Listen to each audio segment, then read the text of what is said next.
Ikalimang kabanata. Malaya na tayo dahil pinalaya tayo ni Kristo. Kaya magpakatatag kayo at huwag nang paalipin pang muli. Akong si Pablo ang nagsasabi sa inyo. Kapag nagpatuli kayo, binabaliwalaan ninyo si Kristo. Inuulit ko, ang lahat ng taong nagpatuli ay kailangang sumunod sa buong kautusan.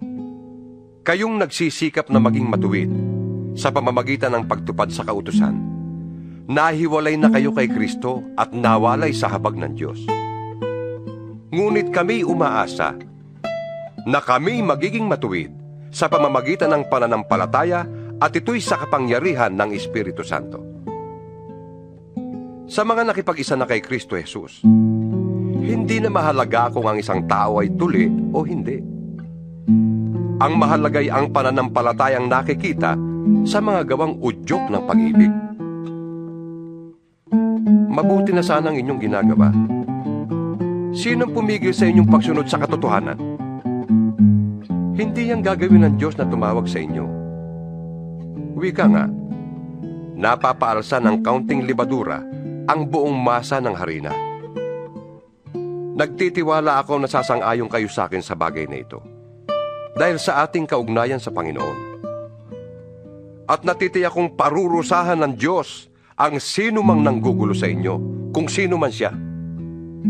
Mga kapatid, kung talagang nangangaral pa ako na kailangan ng pagtutuli, bakit pa ako inuusig hanggang ngayon? Kung iyo'y totoo, hindi na sana nila ikinagagalit ang aking pangangaral tungkol sa pagkamatay ni Kristo sa krus.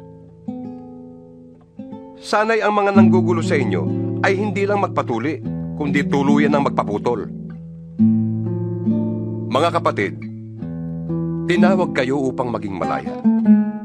Ngunit huwag naman ninyong gamitin ang inyong kalayaan upang masunod ang hilig ng laman, kundi maglingkod kayo sa isa't isa sa diwa ng pag-ibig.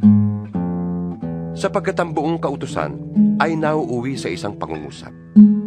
Ibigin mo ang iyong kapwa gaya ng iyong sarili.